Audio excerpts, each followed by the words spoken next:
بسم الله الرحمن الرحيم، والصلاة والسلام على أشرف الخلق سيدنا محمد عليه وعلى أهله وأصحابه أجمعين. تحية طيبة للمهندس محمد طنطاوي، وجزاه الله كل خير على اللي عمله معانا.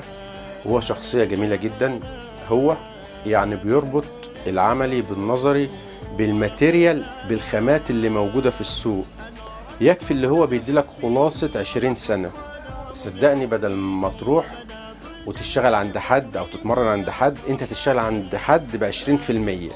انما هو حاجة تانية خالص، اذا كان في الانفلتر او في المركزي او في السبليت او في التكييف العادي او في دورة الميكانيكا او دورة الكهرباء.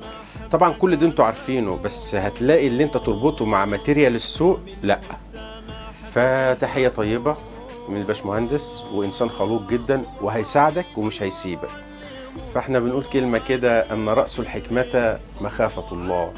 هذا الطنطاوي معه الحكمة مع البيان. برزتني في الفس كن، وتركتك لأني عصفور الزمان، ولكني أعلن عليك حربا من نار، وأنا فوق الأغصان أخشى منك لأنك فنان. فسبحان العاطي علما مع بيان، وأنا عصفور الزمان أعلنها هدنة، ونأخذ البردة فنغزو بها سوء الأحزان. سوء الأحزان اللي هي مشكلة الانفلتر. تنزل يقول لك الانفلتر ده عامل لي مشكلة في السوق، كل حزين بسبب الانفلتر. طبعا مع المهندس طنطاوي، محمد طنطاوي، الأمور هتتغير بنسبة يعني 99%.